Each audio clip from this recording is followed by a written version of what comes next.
Hello to all my students. Good afternoon. I know exams अब बच कुछ ही दिन बाद है, राइट? 13 दिसंबर। सर क्यों याद करा रहे हो? अरे इसमें क्या है, तो है। आई नो आप लोगों ने मॉक टेस्ट दे दिया है, आप लोग की पढ़ाई हो गई है। आई नो आप बोल रहे हो तो सर अब कुछ नहीं बचा है, तो सर आपके लिए कुछ लेके आए हैं, बराबर है। ऐसा जब भी आप कहोगे कि कुछ नहीं बचा है तो मैं कुछ जरूर आपको दे दूंगा, ठीक है। खजाना है अपने पास। ये आपकी इंस्टीट्यूट की तरफ से there is a MCQ bank, okay. I know you have solved past papers, you have solved model question papers, you have solved all the MCQs. They were there in the module in our GKSE book, okay. So now at the end mock test bhi de chuke ho aap log. Now for the last time we are solving what? So the MCQ bank that is launched by your very own institute, okay. It has multiple questions on account of every topic that is there. So ye aapke liye ek rapid revision bhi hai, and then in the form of MCQ solving, okay. Chalo, let's quickly get to it now. यहाँ पे first we are starting with law. This is first part is law, okay. So what does the first question says? That what are the sources of law? Okay, now I know it's a little what do you call, clumsy, थोड़ा सा printing mistake है, but यहाँ पे ध्यान दीजिए, ठीक है। What are the sources of law? I hope you can see this, correct? चलो थोड़ा और zoom in कर देते हैं, okay. The first option is Constitution of India. Then it says Constitution of India, judicial precedents, customary law, statute. Then it says statute enacted by this and religion. चलो जल्दी जल्दी जल्दी. I know you are behind the screen, but that does not mean you'll not answer. Answer as if you're sitting right in front of me. Okay, चलो answer quickly. Yes, that's the correct answer, sir.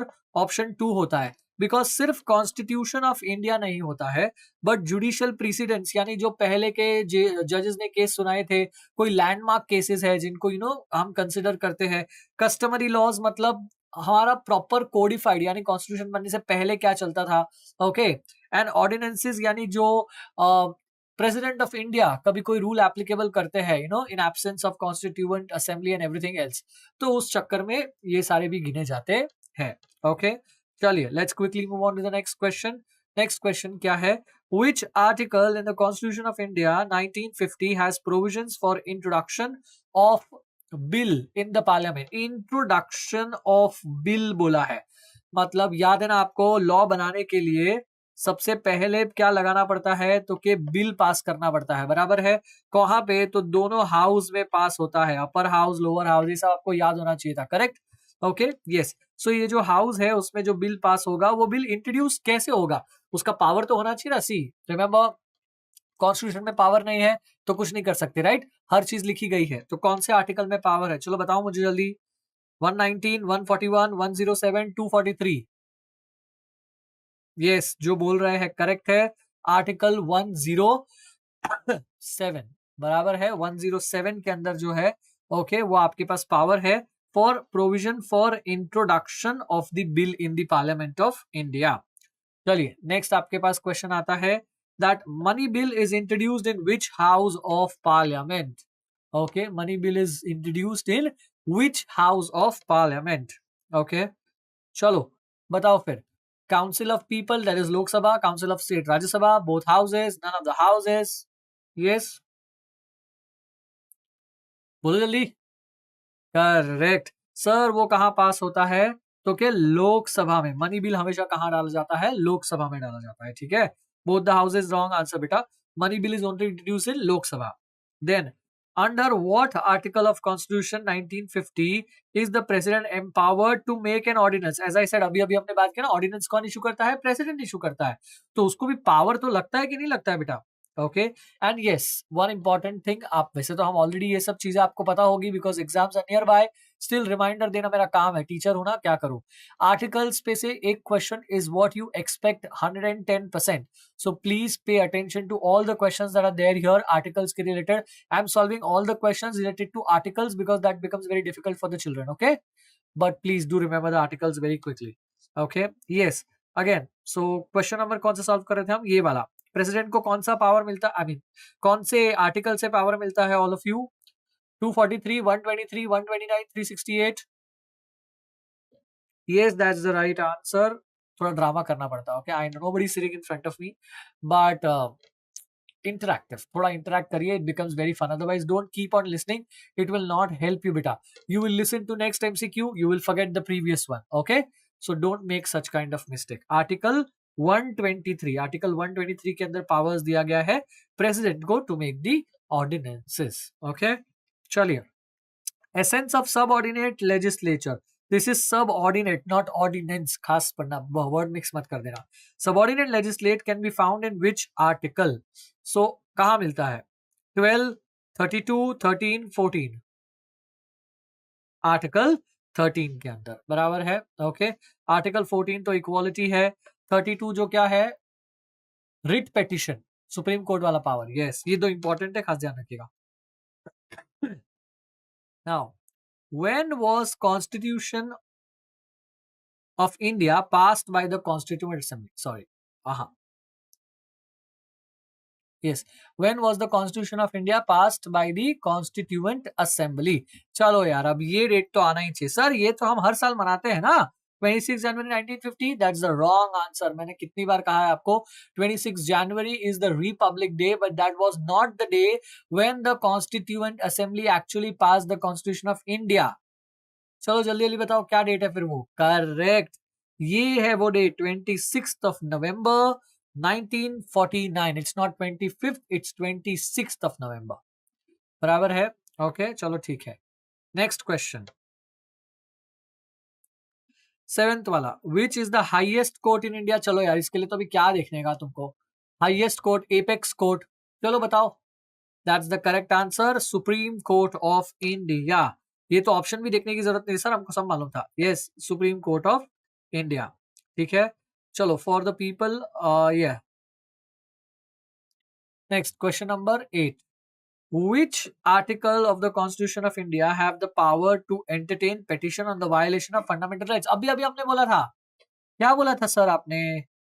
अभी मैंने बोला था, याद करो याद करो याद करो. Yes that's correct, article 32. लेकिन थोड़ा सा रॉन्ग हो गए, वो सुप्रीम कोर्ट का है ना. Supreme court, SC, high court का पावर इधर है.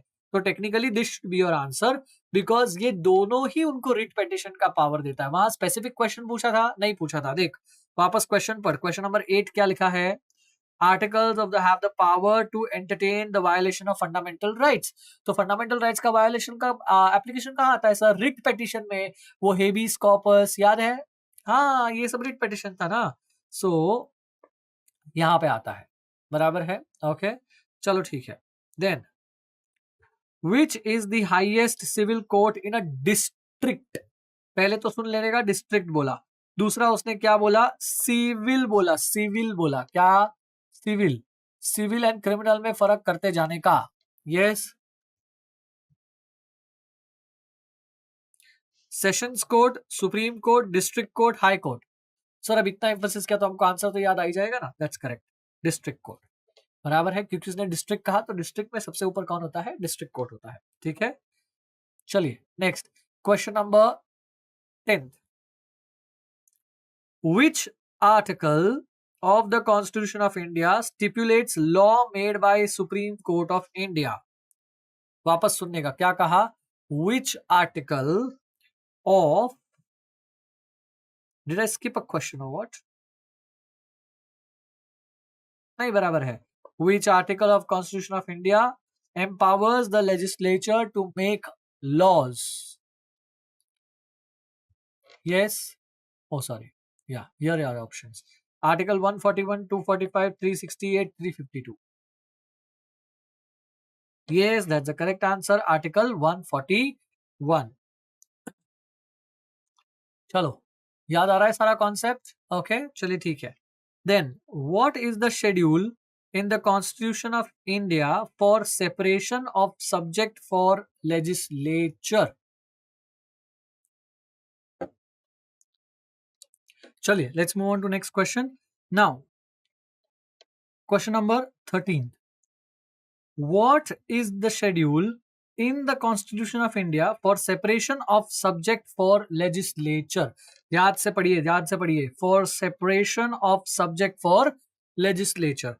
So 9th schedule, 7th schedule, 32nd schedule, 14th schedule. Which one it is? 7th schedule. बराबर है। सब सर सेपरेशन ऑफ सब्जेक्ट के क्या था?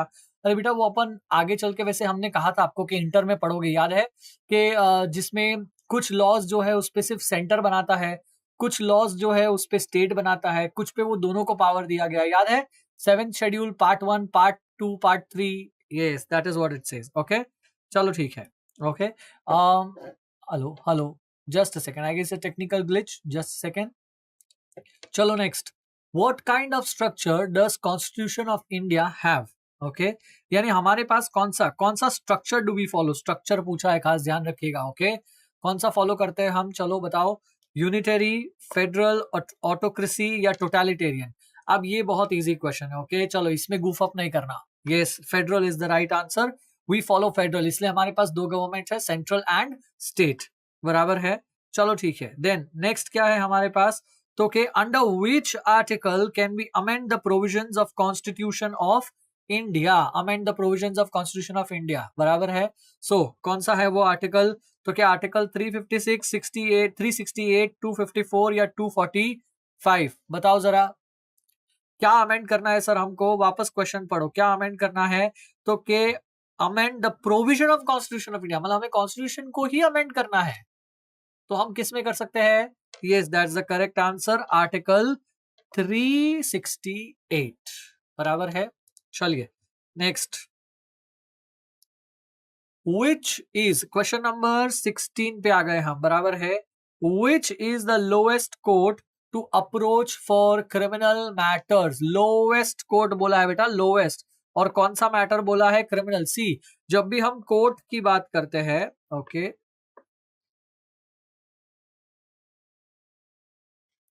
जब भी हम कोर्ट्स की बात करते हैं, मैंने आपको पहले भी कहा है, ओके कोर्ट की बात जब हम करेंगे, there are two kind of things ना, ऑलवेज रिमेंबर। एक होता है हायर, एक होता है lower. Then there are two types of cases, कौन सा? तो के क्रिमिनल नेचर का केस होता है और सिविल नेचर का केस होता है, बराबर है। हमेशा आपको ये चीजें ध्यान रखनी है कि वो क्रिमिनल सिविल पूछ रहे हैं कि फिर वो हायर लोअर पूछ रहे हैं, बराबर है। Okay that is what we always have to keep in mind. Now यहाँ पे वो क्या पूछ रहे हैं अपने को? तो लोएस्ट पूछ रहा है प्लस क्रिमिनल मैटर पूछ रहा है। चलो ये बताओ, मुंसिफ, जुडिशियल, सेशंस या डिस्ट्रिक्ट? जो डिस्ट्रिक्ट कह रहे हैं वो रॉन्ग आंसर है, वो बेटा हाईएस्ट कोर्ट होता है इसमें डिस्ट्रिक्ट लेवल पे। जो सेशंस कह रहे हैं वो भी गलत है, क्योंकि सेशंस जो है वो क्रिमिनल में आता जरूर है बेटा, लेकिन वो लोएस्ट नहीं है। लोएस्ट है आपका जुडिशियल मैजिस्ट्रेट, यहां से शुरू होता है, फिर आता है सेशंस कोर्ट, फिर आता है हाई कोर्ट और फिर आता है सुप्रीम कोर्ट, बराबर है। This is how the hierarchy works, please do remember it. Okay चलो, mention the number of judges in the Supreme Court of India, including Chief Justice currently. तो करंटली अपने पास कितने हैं? चलो बताओ, ये रहा आपका option, sorry 23, 32, 34, 46। Yes 34 is the right answer, very good.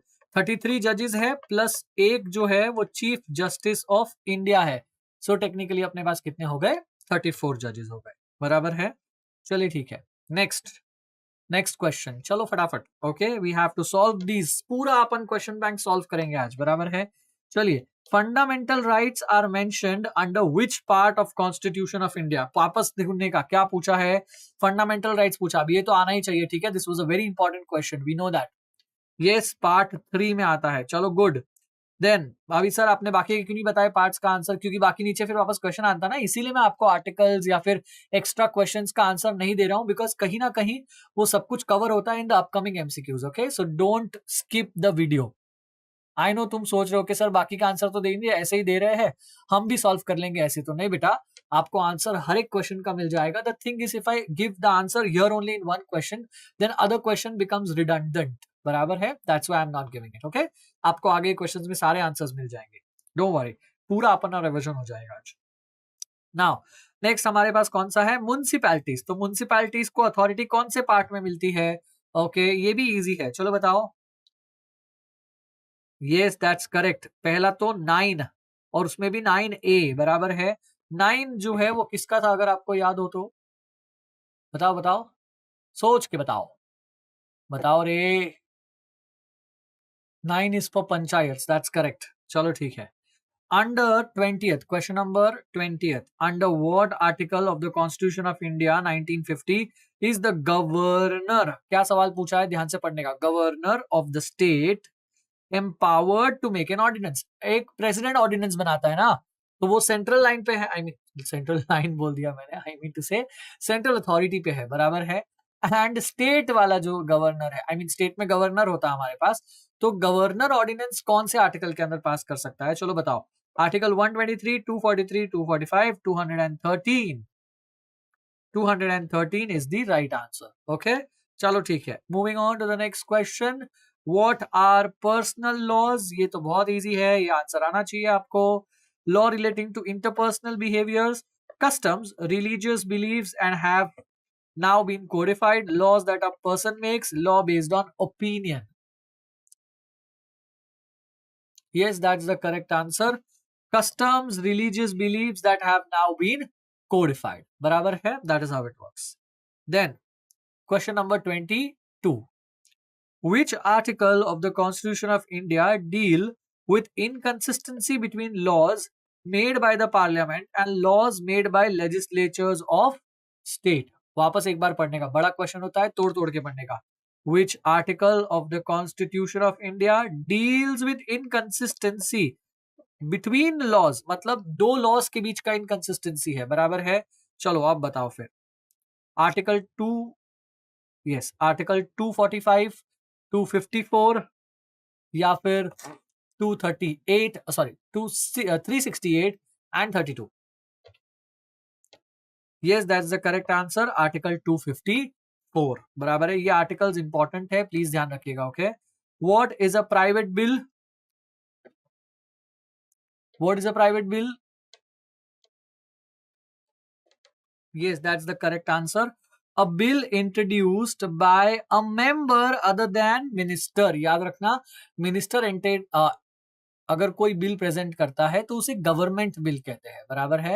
And other than a minister, सब मिनिस्टर मतलब कौन, जैसे कि होम मिनिस्टर होता है, फाइनेंस मिनिस्टर होता है, बराबर है. उनके अलावा अगर कोई करता है तो उन्हें क्या कहते हैं, private bill. Please do not से प्राइवेट कंपनी और private citizen, that's wrong answer. उनके पास तो पावर्स ही नहीं है पार्लियामेंट में बिल इंट्रोड्यूस करने के लिए, उसके लिए मेंबर ऑफ पार्लियामेंट बनना पड़ता है ना, बराबर है. That is what it says. Okay, next question. The parliament for the union of India which shall consist, parliament for the union of India which shall consist. तो पार्लियामेंट के कितने members होते हैं, चलो बताओ.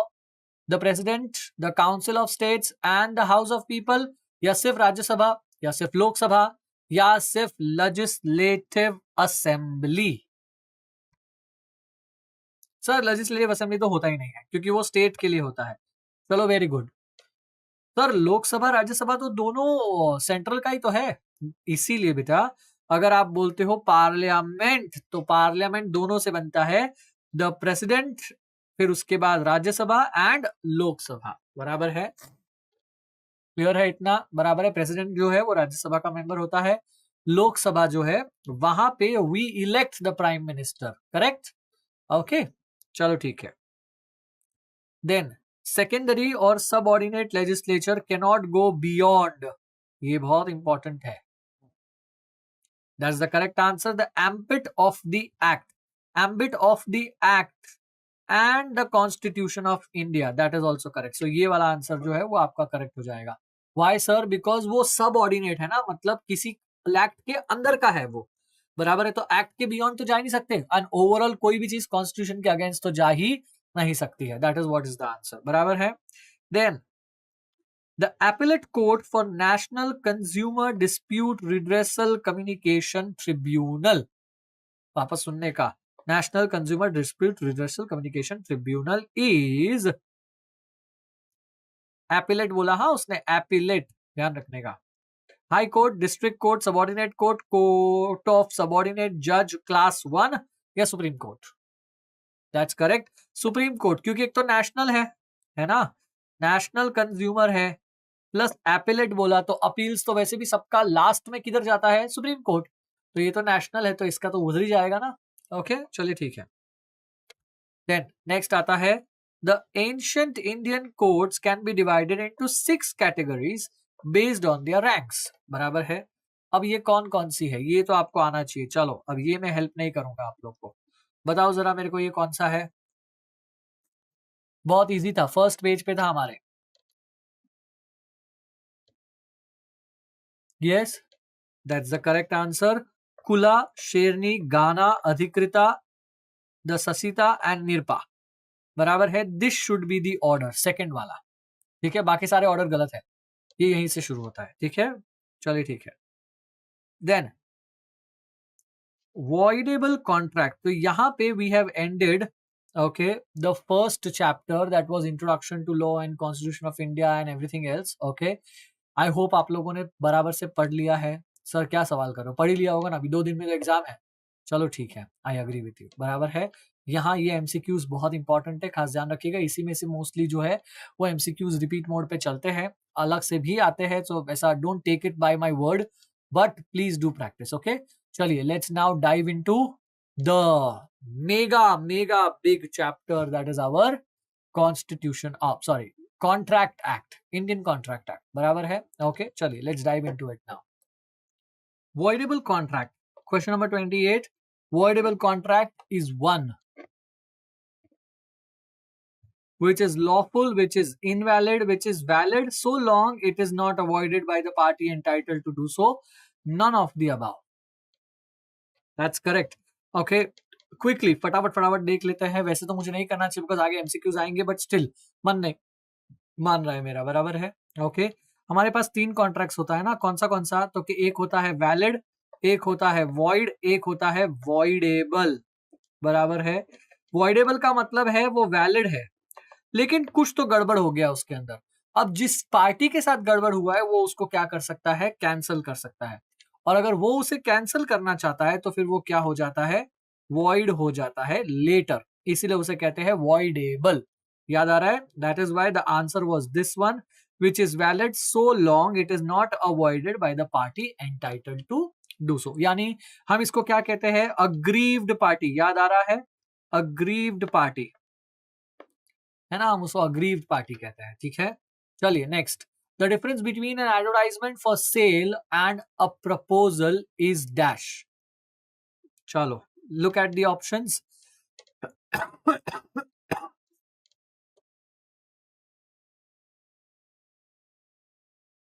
Yes, that's the correct answer.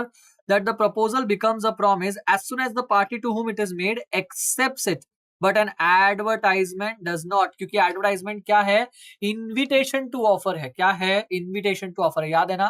अब इसके बारे में बात नहीं करूंगा बिकॉज अभी नेक्स्ट क्वेश्चन वही है, ठीक है। सो in a book depot a catalog of books enlisted the price of each book in specifying place where the particular book is available is। so क्या हो जाएगा ये बताओ। अभी अभी तो सर आपने बोला क्या हो जाएगा। Yes that's the correct answer, an invitation to visit the book shop, बराबर है। सर इनविटेशन टू ऑफर नहीं होगा, नहीं देख क्या लिखा है, देख book depot catalogues of books enlisting the price of each book specifying the place where such book particular is available. ये उन्होंने बनाया ना, तो यहाँ पे it is actually to invite them to the book shop, क्योंकि अलग अलग प्लेस का है इसीलिए, समझे। So this is the appropriate answer. Okay now 31 वाला, a catalog of goods of a company for sale dash a series offer but only an invitation for offers। वापस पढ़ो, नहीं समझा सर, वापस पढ़, देख क्या लिखा है। a catalog of the goods of a company for sale dash a series of offers but only an invitation of offer। तो यहां पे है is not, in normal cases is, in normal cases is not। Sir ऐसे भी question आते हैं, you never know. Okay that's correct, is not a series of offers, because वो invitation to offer है ना कैटलॉग, इसीलिए, ठीक है। चलिए, an offer does not lapse if.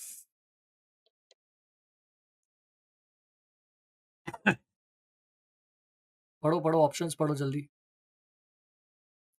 That's the correct answer, acceptance is made by the offeree in ignorance of the death of the offeror.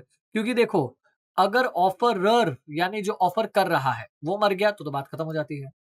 Offeree यानी जिसको offer की है वो मर गया बिफोर एक्सेप्टेंस तो भी बात खत्म हो जाती है। तो ऑफर डज नॉट लैप्स, कब वो लैप्स यानी कब वो जो है, लैप्स का मतलब क्या था, हाँ यानी ऑफर जो है वो लैप्स का मतलब होता है कि ऑफर वैलिड ही नहीं रही अभी, ठीक है, वो कैंसिल हो गई ऑफर। सो वहां उस केस में यहाँ पे जब आपको डेथ के बारे में पता ही नहीं है। Okay, a telephonic acceptance is complete when the offer is,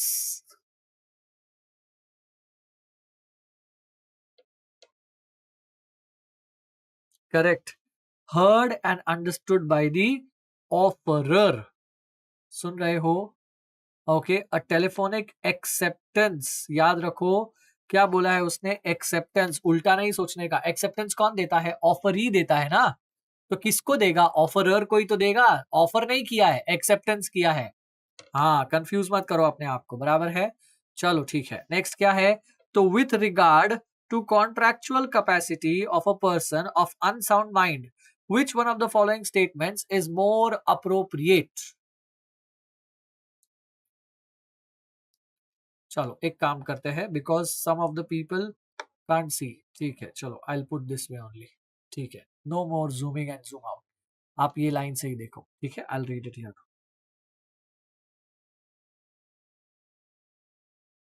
yes 34 का answer I am waiting.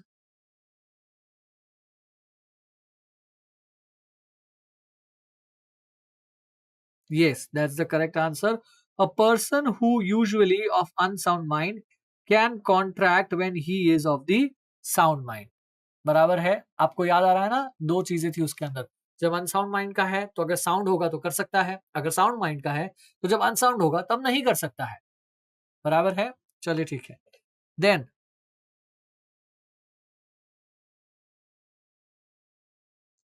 35th वाला, बराबर है, while obtaining the consent of the promisee, keeping silence by the promiser when he has a duty to speak about the material facts amounts to consent obtained by dash। हाँ ये तो easy है।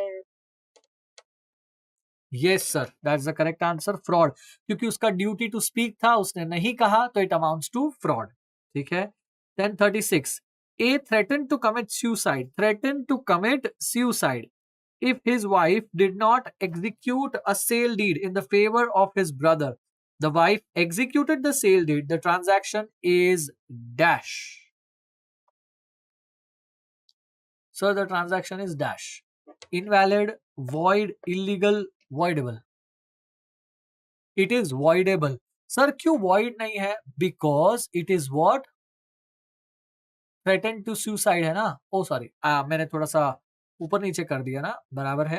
हाँ लेकिन answer voidable ही है आपका, okay, हाँ थोड़ा एमसीक्यू ऊपर मार्क कर दिया, वॉइडेबल है। अच्छा लेकिन हाँ मैं यही एक्सप्लेन करने की कोशिश कर रहा था, but is already given, so yes, voidable by coercion, that's correct, क्योंकि ये कोएर्जन है, सबसे पहला है, याद है, यस।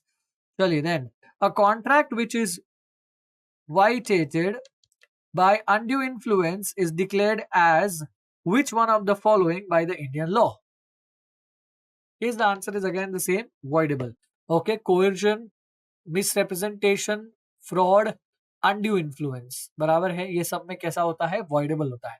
फिर जब मिस्टेक की बात आती है तब उसमें वॉइड और वॉइडेबल दोनों एंगल आते हैं, बराबर है, याद है ना आपको, 14, 15, 16, 17, 18 एंड देन 20, 21, 22 ये सेक्शंस था, याद आ रहा है, करेक्ट, ये याद आना ही चाहिए। ओके, क्वेश्चन नंबर 38, चलो क्वेश्चन नंबर 38 पे आ जाते हैं। Consider the following, first, active concealment of fact. Second, promise made without intention of performing it.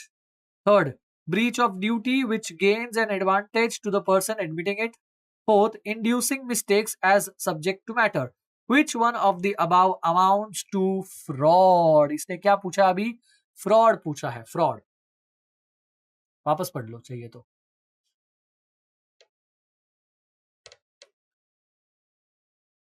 Yes, that's the correct answer. 1 and 2. कौन सा sir, active concealment of the fact, अभी अभी तो ऊपर देखा है एमसीक्यू में, बराबर है, जानबूझ के छुपाया। Promise made without intention of performing it, ये भी हमने एमसीक्यू सॉल्व किया था, याद है, चलिए done. Factors vitiating consent are, ये भी सेम है वापस, okay, so we'll not take this, yes all of the above answer है। Misrepresentation means easy easy questions है, चलिए फटाफट फटाफट. Unwarranted assertion, innocent mistake. Yes, all of the above is the right answer. That's correct. If a party stands in a fiduciary, fiduciary का मतलब क्या होता है? जहां पे ट्रस्ट है. क्या है? ट्रस्ट है. ट्रस्ट रिलेशन होता है ना, ट्रस्टी ट्रस्ट, हाँ, तो उसको फिड्यूशरी कहते हैं. बराबर है. सो कहा गया? If a party stands in fiduciary relation, ठीक. आगे का आंसर आप बताओ, चलो फटाफट फटाफट.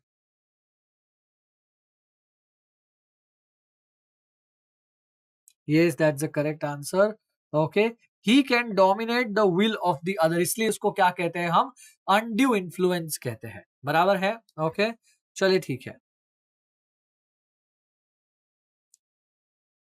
अब सेकंड वाला क्वेश्चन वापस सेम ही. A person who is deemed to be dominate the position, तो वहां पे क्या आता है? स्टैंड्स इन फिड्यूशरी पोजीशन या फिर hold real and apparent duty.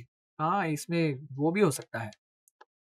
हाँ, और वही है आपका आंसर. करेक्ट है. Both A and, I mean both 1 and 2. चलो नेक्स्ट क्वेश्चन.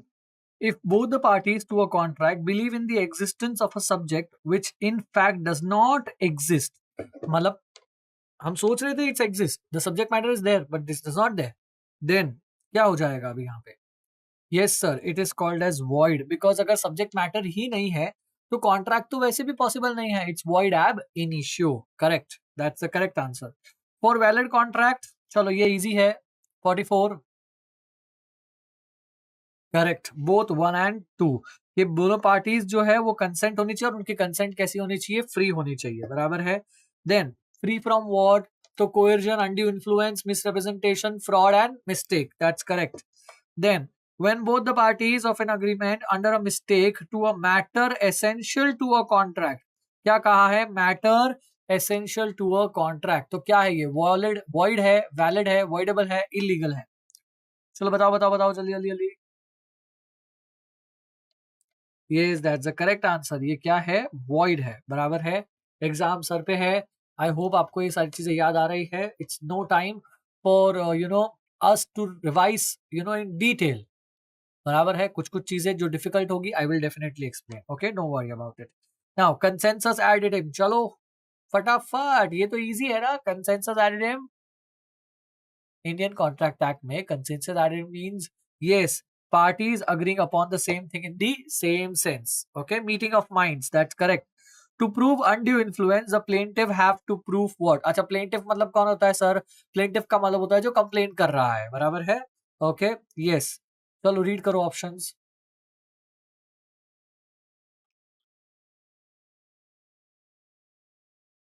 पढ़ा answer? Yes, that's the right answer. उसका आंसर है बोथ 1 and 2. दोनों ही चीजें हो सकती है. ठीक है. Then the validity of a contract is not affected by बोला है, यानी कॉन्ट्रैक्ट वैलिड माना जाएगा. Mistake of fact, mistake of Indian law, misrepresentation, fraud. Mistake of Indian law. क्यों सर? क्योंकि ये एक्सक्यूजेबल नहीं होता है. मिस्टेक ऑफ फॉरेन लॉ होता है ना, समझ में आया कि उसका अपने को ज्ञान नहीं है, पर इंडियन लॉ का तो अपने को ज्ञान हो सकता है ना. So it can not be excuse. आप बहाना नहीं दे सकते कि यार हमको तो मालूम नहीं था. बराबर है. It is enforceable. Then unlawful agreements comprise of. Unlawful agreements comprise all. Yes, that's the correct answer. All sir. Immoral बोलो, illegal बोलो, opposed to public policy, ये सब illegal ही है. I mean unenforceable है. बराबर है. Then the exception to the rule that an agreement in restraint of trade is void is contained in या are contained in. वापस पढ़ने का. क्या लिखा है? Agreement in restaurant of trade. बराबर है. याद है ना, तू मेरे यहाँ पे धंधा नहीं कर सकता, गुडविल जिसका बेचा हुआ हो, ये एक्सेप्शंस थे. याद आ रहा है? यस. चलो आंसर बताओ. प्रोविजंस कौन से है? एक ही है सर. दैट इज सेक्शन 27, वो भी कॉन्ट्रैक्ट का ही. That's the correct answer. बराबर है. ओके, चलिए moving on to the 51st question. A contract to trade with an enemy क्या है? इमोरल है, वैलिड है, agreement oppose to public policy है, एंड एनफोर्सिएबल अग्रीमेंट है. क्या है? Yes, an agreement opposed to public policy है। याद है एलियन वर्ड आपने सुना था, एलियन एनिमी। हाँ यस, ये वही ट्विस्ट है, बराबर है। ओके चलिए then, an agreement will be unlawful, वापस अनलॉफुल पूछा है, ये इजी क्वेश्चन है, चलो बताओ।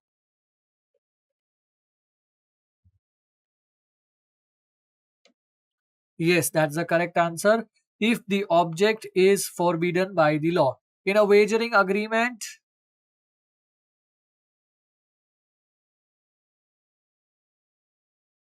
yes, that's the correct answer. Only party wins and loses. Other party loses. इसलिए वो betting बोलते हैं ना, एक जीतता है दूसरा हारता है, इसलिए वो गलत है. I mean, agreements are not enforceable. Which one of the following statement is correct? Correct पूछा है, हाँ ध्यान से पढ़ने का, correct पूछा है. Again, यस ये करेक्ट है। Illegal agreements are always void, और वेजरिंग अग्रीमेंट्स भी क्या होते हैं, तो के void ab initio, void from the beginning, बराबर है। चलिए then let's come to question number 55। Okay, which one of the following is not a wagering agreement? Not a wagering agreement, correct. Contract of insurance, sir ये gambling नहीं है। Okay that's the correct answer. Okay, wagering agreement in India is declared as a contract, declared by the contract as, अब ये बहुत simple है, चलो yes, void and void but not illegal. Yes void है but illegal नहीं है। Which one of the following is a void agreement? Yes all of the above. An agreement which restricts a person's freedom to marry, okay to marry is also void, void I mean issue है, ये सब कुछ बराबर है। Question number 59, yes question number 59, an agreement of service under which an employee agrees that he will serve a particular employer for a certain duration, that he will not serve anybody else, तो ये कैसा है, valid ही तो है। जैसे कि अभी for example I am working with JK Shah, so I have an agreement and I'm working exclusively JK Shah. So for the time being I'm working here, I cannot render my services anywhere else. It's a perfectly valid agreement. तो ये valid agreement है। चलो section up section question 60. Okay, if the seller agrees to supply goods produced by him to a certain buyer and nobody else, and the buyer also in return undertakes to accept the whole quantity, the agreement is dash, void, solus, illegal, कुछ भी नहीं है sir इसमें से। ये agreement क्या है, valid है, प्रॉपर वैलिड है। इसमें क्या प्रॉब्लम है, एक्सक्लूसिवली वो उसके लिए बनाएगा और एक्सक्लूसिवली वही सारा जो है गुड्स खरीद लेगा, इसमें कोई प्रॉब्लम नहीं है। ये टोटली क्या है, वैलिड है। इसके अंदर क्या इलीगल है बता, क्या एक्सक्लूसिव प्रोडक्ट नहीं बना सकता है, कोई बना सकता है ना, एक्सक्लूसिव अग्रीमेंट्स अलाउड होता है, ठीक है, अनलेस वो कुछ जोल जबाटा कर रहा है, जैसे कार्टेल वाला होता है, याद है मैंने आपको कार्टेल का एग्जांपल्स दिए थे, दैट इज व्हाट। ओके चलो क्वेश्चन नंबर 61 पे आ जाइए फटाफट फटाफट। ओके क्या लिखा है, M who is a dealer in a mustard oil, ये तो एग्जांपल हमारे बुक में भी था, याद है, only agrees to sell n 500 liters of oil, this agreement is, yes अभी अभी जवाब दिया सर हमने, valid contract, that's correct। A and B agree that A shall pay rupees 1000 for which B shall afterwards deliver either rice or smuggled opium। ले ये तो smuggled opium पे आ गए सर, ये वाला केस पे तो हमको लगता है फर्स्ट वाला तो राइट है ना, yes that's the correct. First जो वाला जो कॉन्ट्रैक्ट है वो वैलिड है, सेकंड वाला कैसा है, वॉइड है कि वॉइडेबल है, वॉइड है, क्योंकि ओपीएम जो है वो कैसा है, इलीगल है, तो ये यहाँ कॉन्ट्रैक्ट डिवाइडेबल है। अब पहला क्या था हमारा, राइस था, और दूसरा क्या था, ओपीएम था, ओपीएम मतलब गांजा, नहीं गांजा नहीं, क्या अफीम, अफीम बोलते हैं शायद उसे, ओपीएम बराबर है, मेडिसिनल पर्पसेस में यूज होता है, उगाया भी जाता है, बट उसके लाइसेंस लगता है। ये स्मगल्ड बोला है तो इट इज इलीगल, इसलिए वो वॉइड हो गया, राइस वाला वैलिड है। देन ओके नेक्स्ट क्वेश्चन भी कुछ वैसा ही है, इट्स वेरी इजी, आप लोग आराम से सॉल्व करिएगा, मैं इसलिए ये आप लोग के लिए रख रहा हूं बिकॉज ये बहुत इजी केस स्टडी क्वेश्चंस है, हम ऑलरेडी क्लास में सॉल्व भी कर चुके हैं। ओके एंड आप लोगों ने भी, आई एम श्योर आप सॉल्व कर चुके होंगे, है ना, चलो ठीक है। देन ये वाला भी देखो, मैरिज वाला भी सेम एग्जाम्पल है। ओके, ये एग्जाम्पल्स जो है ये यूजुअली आपने अपने मॉड्यूल में जब आप पढ़ाई कर रहे होगे तब ये सेम एग्जाम्पल्स देखे हैं। ओके, चलिए, तो I am directly coming to this part, okay, where we are suppose to, yes, question number 78 पे आइए। ओके, बाकी ऊपर सारे वैलिड वर्ड ही है। Those are very simple case studies, don't worry. Okay, अगर कुछ इंपॉर्टेंट या बहुत इंपॉर्टेंट होता तो मैंने डिस्कस कर लिया होता, ठीक है। चलो फिर भी एक और क्वेश्चन सॉल्व करते हैं। Okay, it's a good question. Question number 73 पे आ जाइए, ठीक है। आ गए सबके सब, चलिए लेट्स सॉल्व क्वेश्चन नंबर 73। क्या लिखा है, पढ़ो। A enters into an agreement with B who has robbed A of rupees 10,000 to drop prosecution मतलब उसके खिलाफ केस नहीं होगा, ऐसा ड्रॉप करने को बोला है। B in consideration of B is returning 8,000, afterwards B refuses to pay, A can get from B, मुझे बताओ क्या। नथिंग, क्योंकि ये कॉन्ट्रैक्ट वैलिड ही नहीं है। याद है आपको, restaurant in legal proceedings, that's correct. बराबर आया, याद आ रहा है। That's why I'm saying, okay, these questions are very much manageable, so don't you worry about this. Okay, question number 78 पे आ जाइए। ये भी सिमिलर क्वेश्चन ही है। Okay, A promises to B not to carry on similar business as that of B if B pays him a certain amount. B pays money but A continues to carry the business. यहां पे क्या हो जाएगा, 78? Yes kids,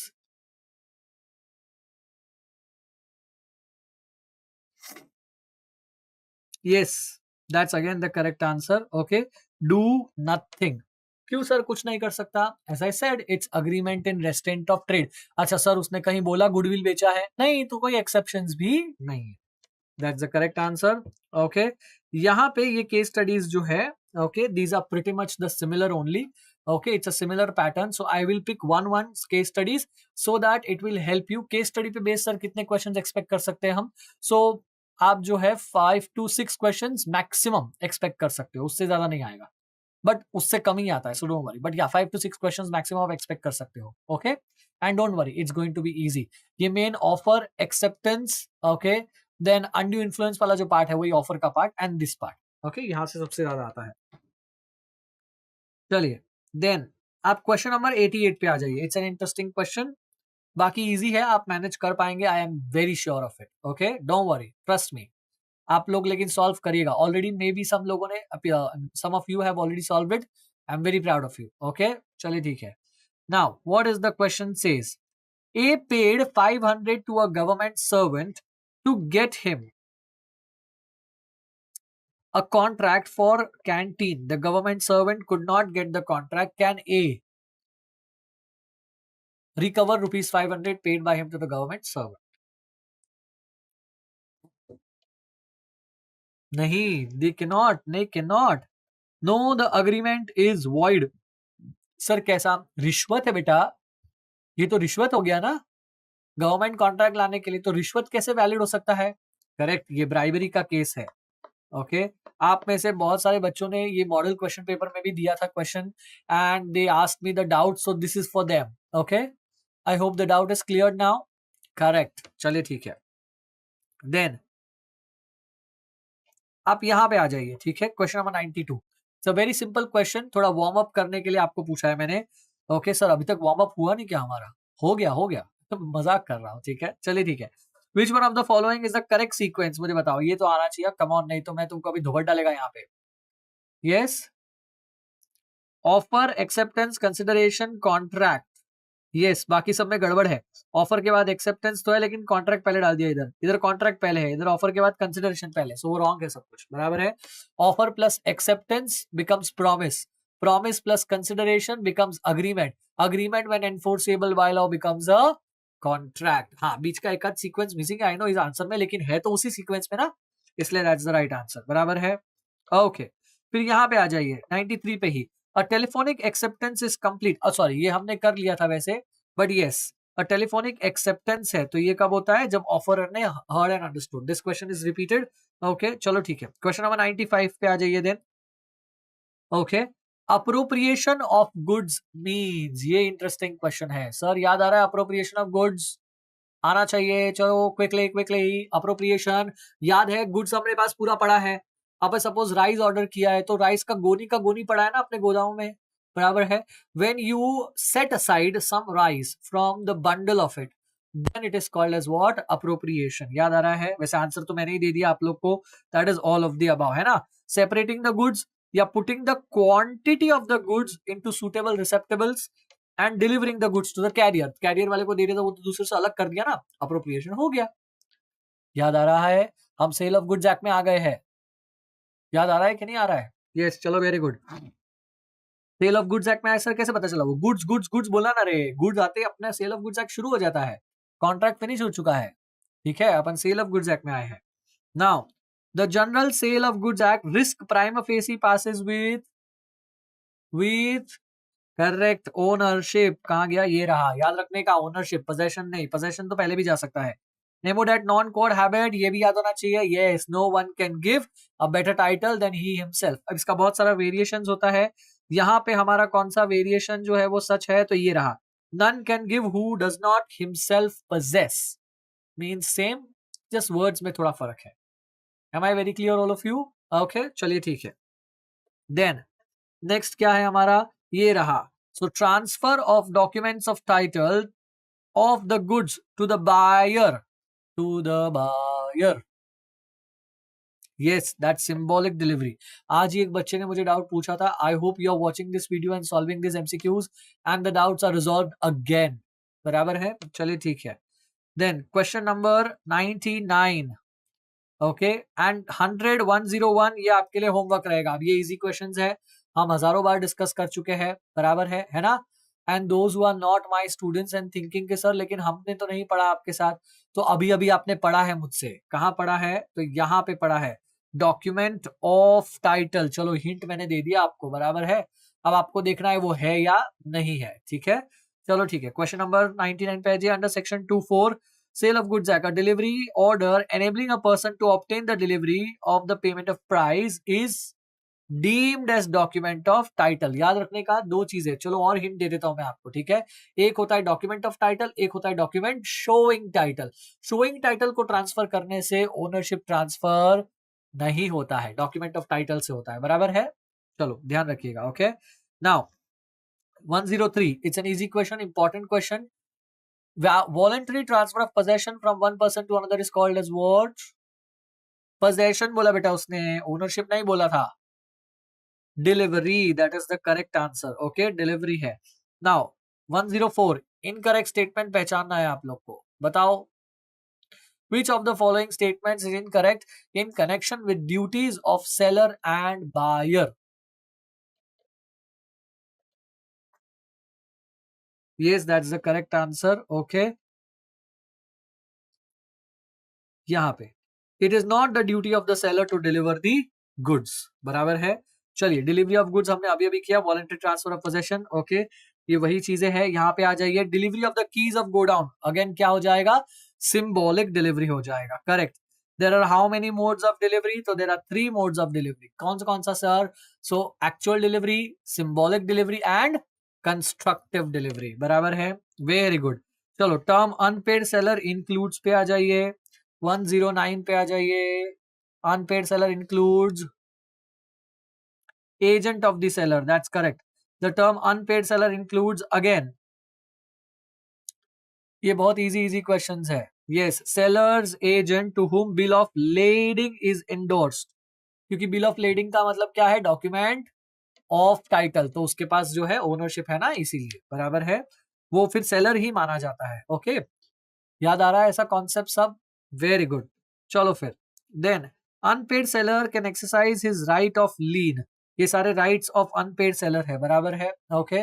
सो सब में दो चीजें थी, आपको याद होनी चाहिए, ओके। तो एक काम करते हैं, ओके, चलो ठीक है। On students demand what I do is I explain the concept, solve आप करेंगे, बराबर है। अपने पास दो था, दो कौन सा है सर? तो एक में जहां पे ओनरशिप जो है वो जा चुकी है, एक में नो ओनरशिप, बराबर है, ओनरशिप ट्रांसफर नहीं हुई है अभी तक। मतलब यहाँ ओनर कौन है? अभी भी सेलर है, और यहाँ ओनर कौन है? अभी भी, तो के अभी भी मतलब ओनर कौन है? बायर है। तो इस केस में 3 थे हमारे पास, कौन से 3 थे सर? तो एक था लीन, एक था स्टॉपेज इन ट्रांजिट, एक था रीसेल, याद आ रहा है? एंड यहाँ पे क्या था, विद होल्डिंग डिलीवरी। याद आ गया पक्का? चलिए ठीक है। इंपॉर्टेंट क्या था इसमें कि ओनरशिप किसके पास है। ओके, अगर बायर के पास ओनरशिप है तो तुम्हारे पास दो। अच्छा, जब बायर के पास ओनरशिप होता है तो सेलर के पास क्या होना चाहिए, सेलर के पास पोजेशन ऑफ गुड्स होना चाहिए। वो किसी के घर में घुस के नहीं ला सकता, याद है ना। पोजेशन इसके पास है लेकिन ओनरशिप बायर की है। तभी आप जो है वो 3 एक्सरसाइज कर सकते हो। कौन कौन सा? Right of lean, resale and stoppage in transit. बराबर है। चलो अब आंसर आप खुद दीजिएगा। बराबर है। चलिए क्वेश्चन नंबर 114 पे आ जाइए। इजी क्वेश्चन है। Doctrine of caveat emptor is not applicable. Correct. When the buyer relied on the skills and judgement of the seller. क्योंकि तब जो है केवीए टेम्पटर क्या था, let the buyer be aware. याद आ रहा है? करेक्ट, ये एक्सेप्शन था उसका। ये चलो ये बताओ, property in the goods. Property in the goods का मतलब क्या होता है? Ownership in the goods. That's correct. Very good my children, I hope you are doing very well, very well. Okay, now 116 पे आ जाइए। The sale of goods act governs transfer of property in movable goods. लिखूं property लिखूं, क्या लिखूं? Yes, movable property, that's the correct answer. Okay, चलो ठीक है। Then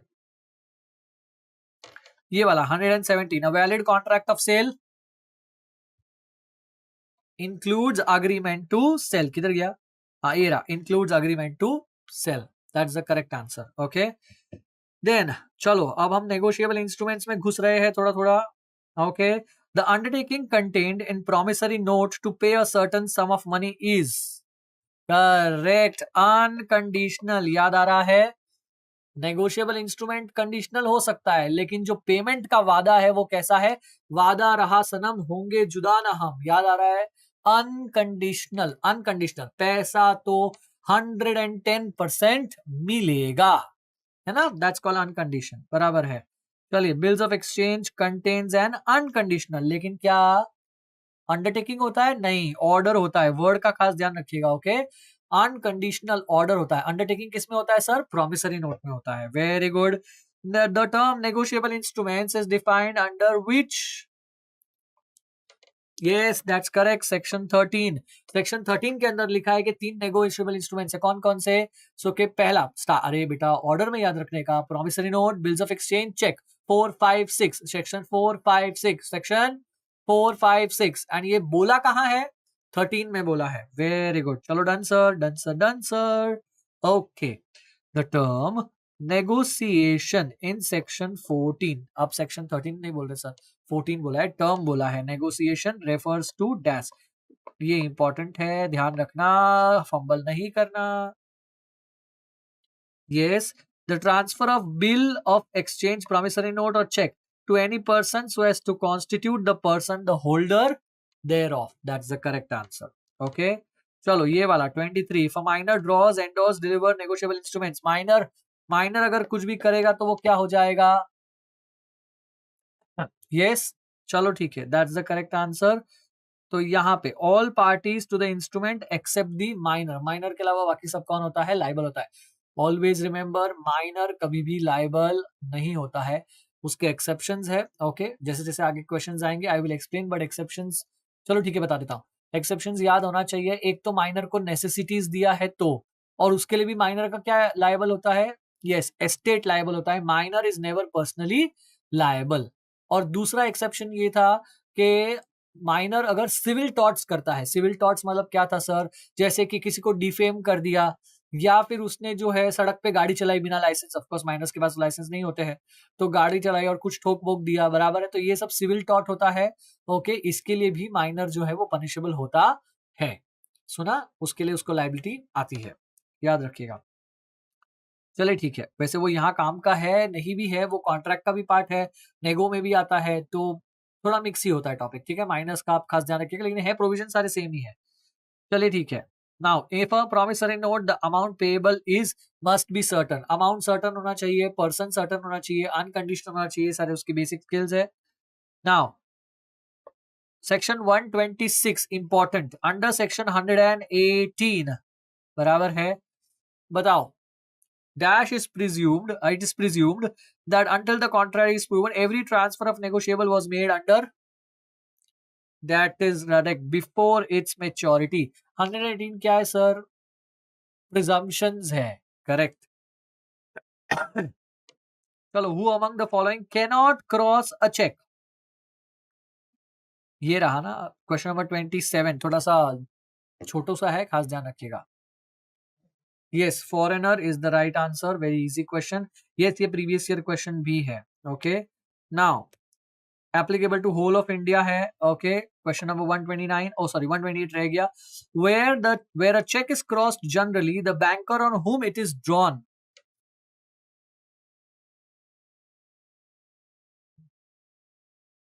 Yes, that's the correct. Shall not pay it otherwise than to a banker.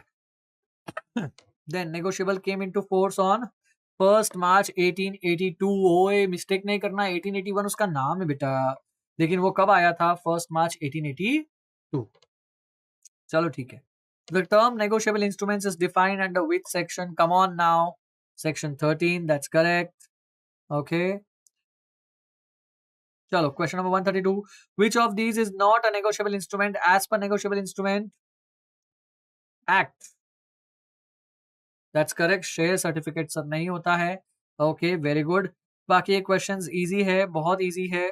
Okay, चलो ये पढ़ लेते हैं एक बार. ये भी एक बच्चे का डाउट था, प्लस ये मॉडल क्वेश्चन पेपर में भी था. The grace period for the payment of negotiable instrument other than payable on demand is 3 days. Sir, payable on demand मतलब अरे चेक रे, आज आज मांगा आज देने का, उसमें ग्रेस पीरियड नहीं होता है. बराबर है. चल ठीक है. How many parties are involve, ये ठीक है. The term cheque in electronic form, ये भी कहां लिखा है? Correct. Explanation 1A of section 6. That's the correct answer. याद आ रहा है ऐसा सब कुछ? माइंड में एकदम रेवोल्यूशन हो रहा है आपके. होना भी चाहिए, ठीक है. सब एकदम फटाक से आपको कॉन्सेप्ट याद आने चाहिए, ठीक है.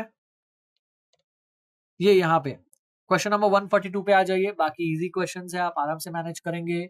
ओके, और ऑलरेडी आप पढ़ चुके होंगे, मेरे को भरोसा है तुम पे, है ना. चलो फिर. If the words not negotiable are used with a special crossing in a cheque, the cheque is transferable. नहीं बेटा, transferable. Negotiable under circumstances, wrong answer. It is transferable. याद है, नॉट नेगोशिएशन या नॉट नेगोशिएट, बराबर बोला मैंने ना. हाँ, नॉट नेगोशिएबल ये टर्म डालने से चेक जो है वो नॉन ट्रांसफरेबल नहीं होता है. चेक हमेशा ट्रांसफरेबल रहता ही है. बराबर है. सिर्फ वो जो जिसको मिल रहा है वो होल्डर कहलाता है, और होल्डर इन ड्यू कोर्स यानी एचडीसी नहीं कहलाता है. याद आ रहा है? यस, यही डिफरेंस था. बाकी ट्रांसफरेबल तो होता ही है. हमने पढ़ा है negotiable instruments are ad infinitum, that means it can be transferred innumerable times. That's correct. Very good. चलिए ठीक है. अब हम थोड़ा थोड़ा बिजनेस कम्युनिकेशन पे आ रहे हैं. क्वेश्चन नंबर 147 पे आ गए. ओके, चलो. Communication that originates at the lower level and flows to the higher level. Correct. Upward communication, that's correct. Communication among the employees at the same level of the same level, बोला same level. Sir horizontal, horizontal, yes, horizontal is the right answer. पर sir horizontal लिखा ही नहीं है. उसका दूसरा नाम है ना लैटरल कम्युनिकेशन. That's correct. चलो ठीक है. Which of the following should be avoided in a group discussion? False statements. That's correct answer. Which business communication uses a bird's eye view? Bird's eye view बोला है. Presentation. How many types of communication are there? 4. अब बहुत सारे बच्चों का ये doubt था कि सर इंस्टीट्यूट के मॉड्यूल में वो लोगों ने 5 दिया है. नहीं बेटा, 4 ही होता है. थोड़ा सा मिस्टेक है वहां पे. ओके, 4 हमारे बुक में बराबर से आप पढ़ोगे तो आपको पता चलेगा. इंस्टीट्यूट की मॉड्यूल में भी वो लोगों ने 4 ही बनाया है, बराबर बनाया. आंसर में थोड़ा मिस्टेक कर दिया है. कौन सा है सर? तो फॉर्मल, इनफॉर्मल, रिटर्न एंड जेस्चरल. याद आ रहा है? यस, वो 4 ही होता है. आंसर आपका 4 ही. In which of the following communication a speaker has to clearly speak for and against the topic? Debate. That's the correct answer. Face-to-face interactions with the customers.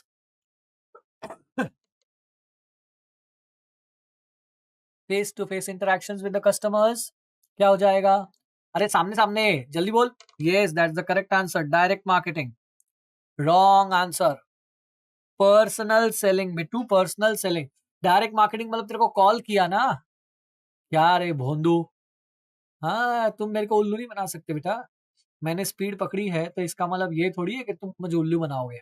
Speed इसलिए पकड़ी है बिकॉज बिजनेस कम्युनिकेशन के गिन चुन के ही अपने पास MCQs है, उतना ही तो मटेरियल है।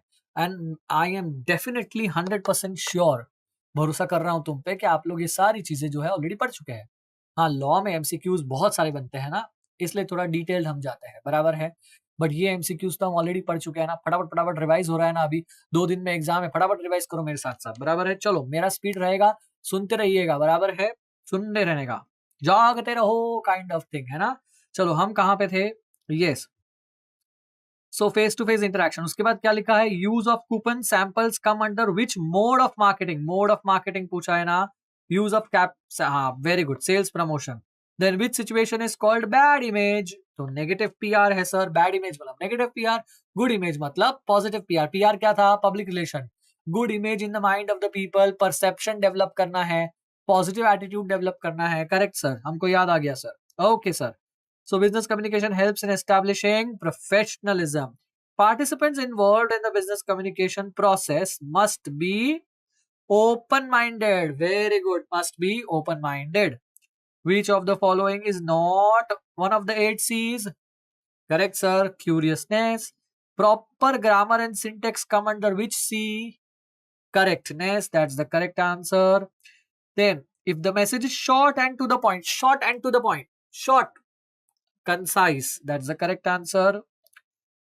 The way the information is described and translated into verbal non-verbal form, encoding, that's correct answer. Affirming comments, future behavior, affirming comments मतलब positive, future मतलब feed forward, तो positive feed forward, corrective comments मतलब negative, past behavior मतलब feedback. सो क्या आ जाएगा यहाँ पे, कहाँ गया रे, नेगेटिव, वो यहाँ पे है नेगेटिव फीडबैक, है ना। चलो done sir. Interpretation and conversion of information into intelligible form, sir हमको सारे कीवर्ड्स याद है, ये कीवर्ड्स हमने पढ़े हैं। Intelligible form, decoding. इंटेलिजिबल का मतलब क्या था, ऐसा फॉर्म जिसको हम समझ सके, अंडरस्टैंडेबल फॉर्म, है ना, करेक्ट। चलो done, very good. Then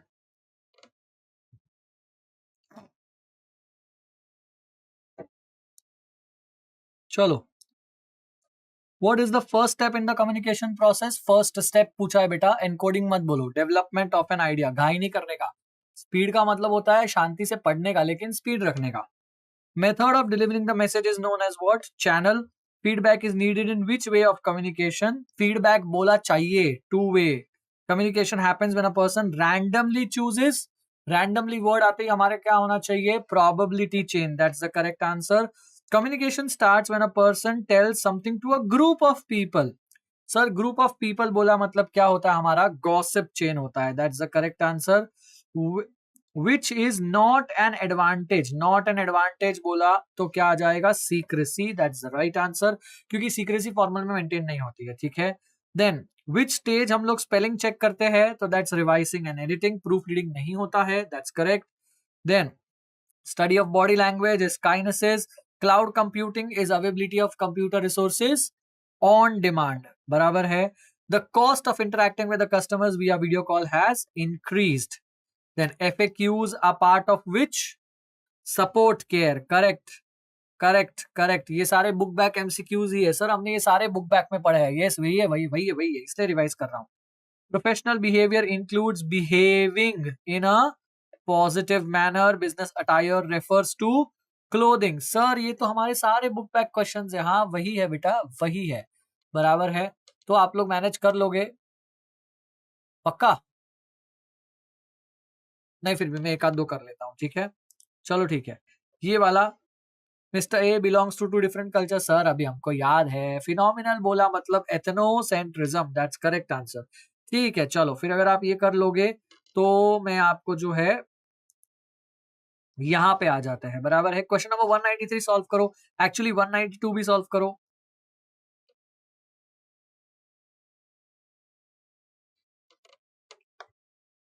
yes, जो ये सोच रहे हैं that civil, commercial, industrial and family matters, that's the right answer.